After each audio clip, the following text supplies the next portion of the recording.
The war in Ukraine started as a veritable blitzkrieg, with Russia aiming to occupy the capital within only a few days and cripple the Ukrainian government. But as we all know, it didn't quite turn out that way. As the logistical and strategic errors started to pile up, the so-called special military operation has devolved into a war of attrition, where both sides are funneling incredible amounts of personnel, equipment, money, and research into eking out a small advantage. And now that advantage ultimately belongs to Ukraine. The reason? In defending itself, Ukraine has launched a devastating asymmetric warfare campaign against Russia on multiple fronts, using cost-effective methods and creating novel ways to eat up Russia's ability to sustain an offense. And the bad news for Russia is that with every new day, Ukraine is getting slightly better at conducting warfare at a disadvantage. So let's delve into how the past 3.5 years of the invasion have reshaped Ukraine's military, tactics, and even world geopolitics, and stances on asymmetric warfare methods. Now, when military theorists typically discuss asymmetric warfare, they're usually talking about insurgents with improvised weapons taking on conventional armies. In the war in Ukraine, we will need to expand that definition. Rather than fighting with improvised weapons out of desperation, even though there's a bit of that in the mix, Ukraine is also weaponizing Russia's inability to back out of the war, despite its progress shrinking rapidly over the last 2 years. Of course, when we discuss cheap yet effective methods of conducting modern war, we can't avoid talking about Ukraine's leaps in drone warfare capabilities. By early 2025, Ukrainian drones were responsible for between 60 and 70% of all Russian equipment losses, according to the Royal United Services Institute, or RUSI. And some estimates place the figure even higher, with the New York Times reporting that the number may be as high as 80% by mid-2025. Before the war, drone warfare on this scale practically didn't exist. Both Russia and Ukraine helped bring it to this level of success.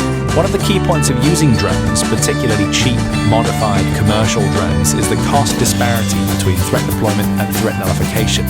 From a procurement perspective, drones have arguably become one of the most widespread military tools, which further drives down the price and increases the mathematical advantage. For example, first-person view or FPV drones, which are considered the backbone of both countries' tactical drone forces, cost approximately $400 to $500 per unit.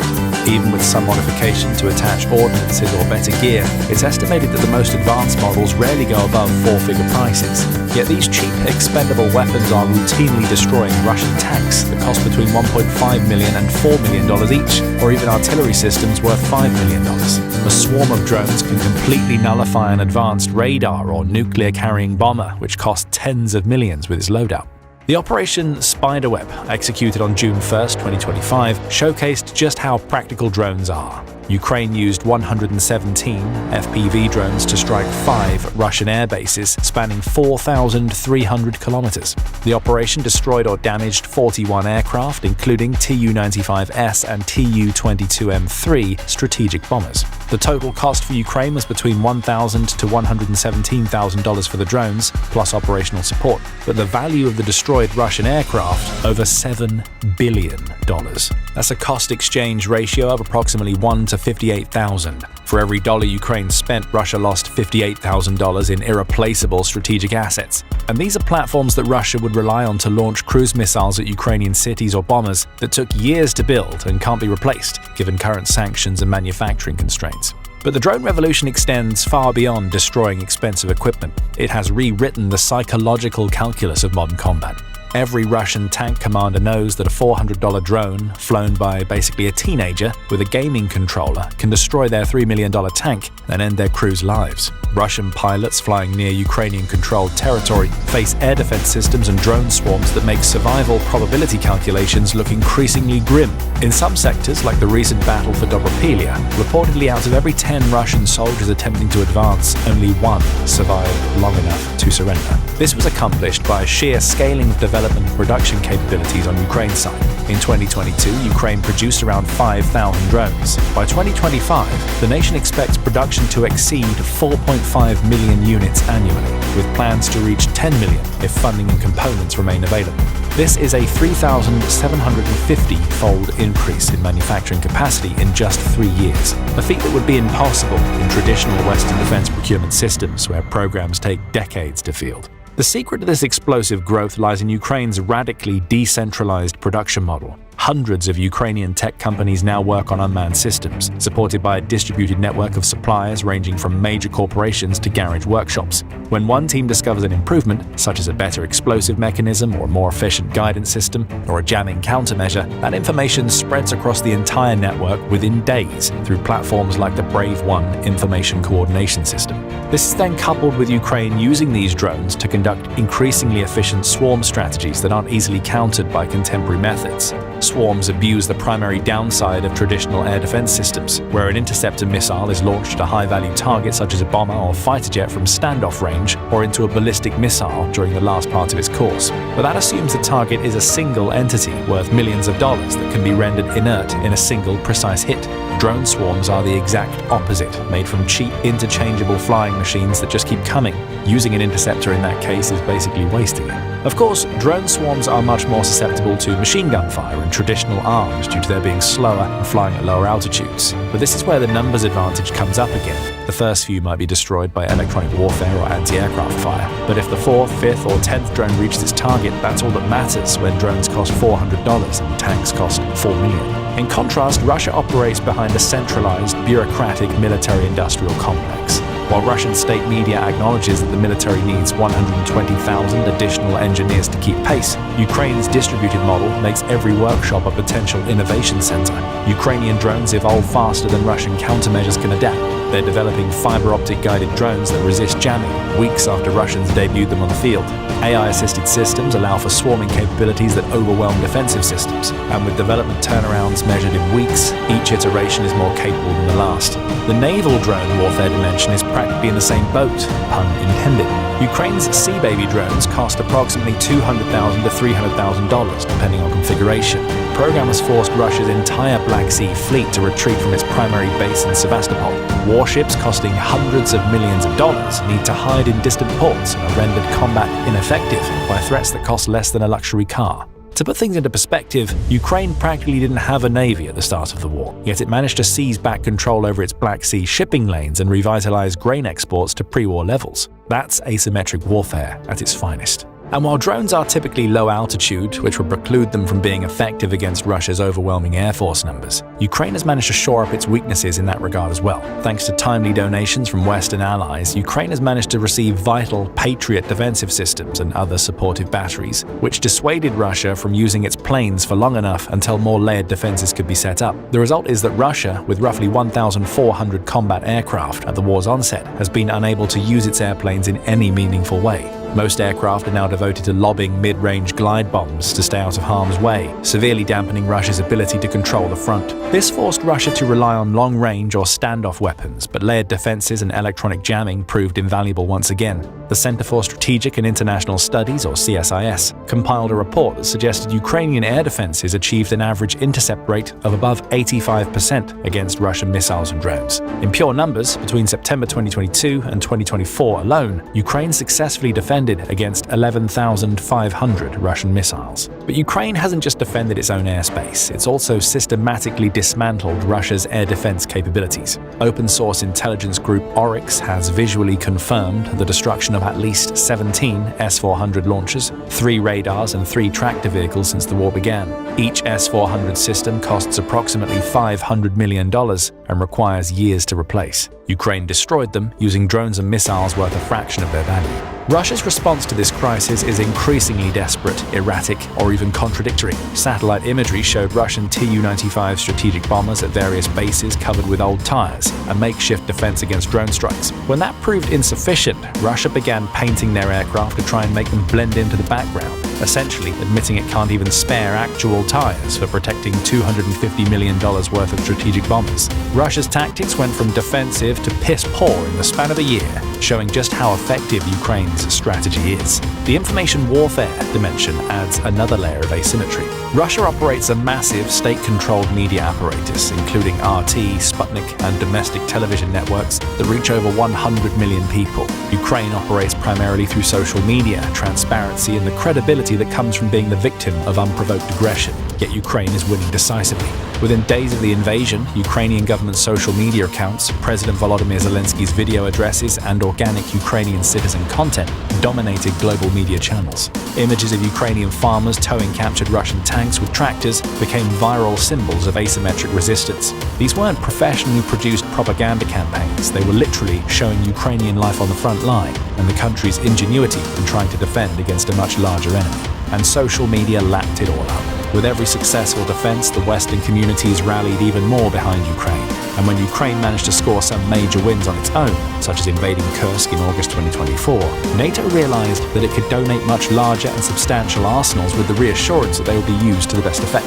Russia responded by trying to disrupt Ukraine's network, with some reports suggesting over 10,000 cyber attacks over the first 2 years of the war. Yet Ukrainian government systems and infrastructure have proven remarkably resilient. The Cyber Peace Institute documented at least 2,700 notable cyber attacks against Russian civilian agencies by Ukrainian and allied hackers, while Russian attacks numbered around 575.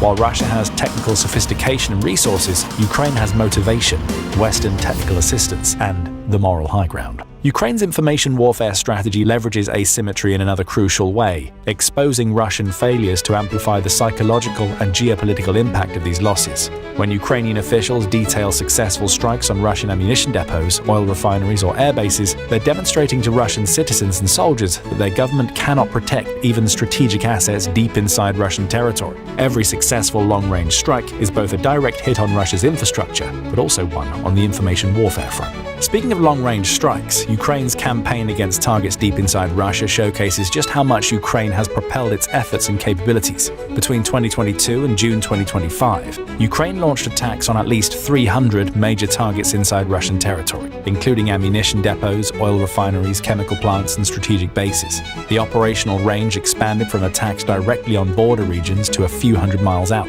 Through it all, Ukrainian long-range drones are still being iterated on, and if they aren't up to the task, Ukraine has already proven that it can perform precision strikes thousands of miles away from its borders. One of the notable victories for Ukraine here has been the consistent destruction of Russia's ability to make money, namely through selling oil. By some accounts, Ukrainian drones destroyed or damaged facilities representing approximately 17% of Russia's oil refining capacity. Reuters calculated that strikes on multiple refineries directly correlated with a 17% decline in Russian oil and gas revenues between March 2024 and March 2025, a figure further lowered by Western sanctions. So it's clear that Ukraine knows what it's targeting and is trying to eke out every advantage imaginable. But beyond trying to cripple Russia economically, Ukraine is also trying to prevent it from arming the forces that are currently invading Donbass and neighboring regions. This is primarily done through repeated strikes on military infrastructure, logistics channels, and supply lines. Take the September 2024 strike on Toropets as a prime example, which destroyed an ammunition depot holding an estimated 30,000 tons of ammunition, including recently arrived North Korean supplies. The explosion was visible from space. Ukraine's message here is clear. Distance provides no protection, and Russian military assets are vulnerable everywhere. These asymmetric capabilities translate directly into economic pressure that's slowly draining Russia of both offensive and defensive options. Russia's military budget for 2025 is approximately $142 billion, representing close to a third of total government spending and roughly 7.2% of GDP. This is the highest proportion of military spending since the Soviet era. Russia is spending more on its military than on education, healthcare, and social programs combined. But the budget also has top-secret add-ons that likely push true military spending to over 40% of the government's total budget, which shows just how deep a hole Russia is in. But all that spending isn't translating into battlefield success. Let's go back to Oryx's visual confirmations, which suggest that Russia has lost over 13,000 armored vehicles from the start of the invasion until October 2025, including approximately 4,150 tanks. Military analyst Andriy Tarasenko warned that Russia's repairable equipment reserves could be exhausted within 12 to 18 months unless production increases to 700 to 1,000 armored vehicles annually. Yet Russia can only produce approximately 250 T-90M tanks and 460 BMP-3 infantry fighting vehicles per year. The math simply isn't working out in Russia's favor. To combat this, Russia is also being forced to pull progressively older equipment from storage. After starting with relatively modern T-72s, T-80s and T-90s, Russia moved to T-62s by May 2022. By April 2023, Russian forces were deploying T-55s, tanks that first saw service in the 1950s. The economic asymmetry extends beyond equipment costs. Ukraine's distributed drone production model means marginal costs per unit remain incredibly low, even as production scales. Russia faces increasing costs as it depletes Soviet-era stockpiles and must rely on more expensive domestic production, complicated by sanctions cutting access to advanced components. Russia's oil and gas revenues, which historically accounted for 30 to 50% of government income, plummeted 35% year-over-year by mid-2025. European Union sanctions dropped Russian oil prices by $12.4 per barrel, a decline of roughly 15%. Meanwhile, Russia must compensate by squeezing its own population. Starting January 2026, Russia will increase its value-added tax from 20% to 22%, with the additional revenue directed primarily to defense spending. The human cost only amplifies this economic pressure. Several sources have claimed that Russia has suffered over 1 million casualties since the invasion began. Russia's daily casualty rate is also slowly increasing, going from 560 at the war's start to over 1,300 by 2025. Each casualty requires compensation to families, medical treatment, or replacement training. Couple this with the fact that as of 2025, Russia's military eats for 3% of the country's labor force, a 40% increase from 2020. These are working-aged men systematically removed from productive economic activity. Combined with the exodus of approximately 1 million Russians who fled the country in 2022 alone, Russia is simply running out of people to work in its industry or join the army. And even that military-industrial complex isn't really producing results. Beyond middling progress on the front, Russia's military exports practically disappeared by 2024. Potential customers watched Russian equipment get systematically destroyed by Ukrainian forces and naturally decided to shop elsewhere. With military production at a standstill, contractors are forced to accept below-rate contracts or face being singled out by the Russian government and closed down, or worse. Russia essentially admitted that the combination of a revenue drop and demographic challenges has strained the military when Putin announced a reduction in the military budget for 2026. But reducing military spending while Ukraine's capabilities continue growing is a recipe for battlefield defeat. For reference, Ukraine's military spending in 2021 was around $6 billion, but it's since ballooned to over $70 billion by the end of 2025. Zelensky had suggested military procurement alone is costing $25 billion, showing just how vital that part of the tactic is. And while Ukraine is increasing its budget exponentially and using asymmetric tactics to make it more effective in the short term, Russia is being forced to cut its own military budget down amidst major institutional bottlenecks. And these effects of asymmetric warfare can compound over time. Ukraine's distributed production and rapid innovation cycles means Ukrainian capabilities improve continuously. Russia's centralized, corruption-plagued, sanctions-constrained system means its adaptation lags. Traditionally, asymmetric warfare can be ineffective because the guerrilla side simply runs out of funding, equipment, or support. For Ukraine, this is nowhere near an issue. Donations from NATO have slowly ramped up to include not only Soviet-era and refurbished systems, but experimental designs specifically created for countering Russia's capabilities. Russian President Vladimir Putin faces an impossible dilemma. He staked his political legitimacy on victory in Ukraine. Admitting defeat would likely trigger a domestic political crisis, but continuing the war drains resources Russia doesn't really have available to spend in the first place. As such, Russia's economy is slowly reaching a terminal decline. It's nearing a point at which it can only marginally fund the war effort, but is unable to revert course and create growth during peacetime. Essentially, Russia is threatened by the same war machine siphoning every little scrap of money while providing nothing in return. And when the Russian population has had enough, we might be seeing revolutions on par with those that toppled the previous regimes in the territory throughout the centuries. Russia's only real option is accepting defeat before the cost becomes even more catastrophic. But given Putin's political investment in victory, Russia will likely continue paying the escalating price until the war machine breaks completely. And when it does, the world will study Ukraine's asymmetric warfare revolution for decades as the moment when distributed innovation and cost-effectiveness proved decisive against conventional military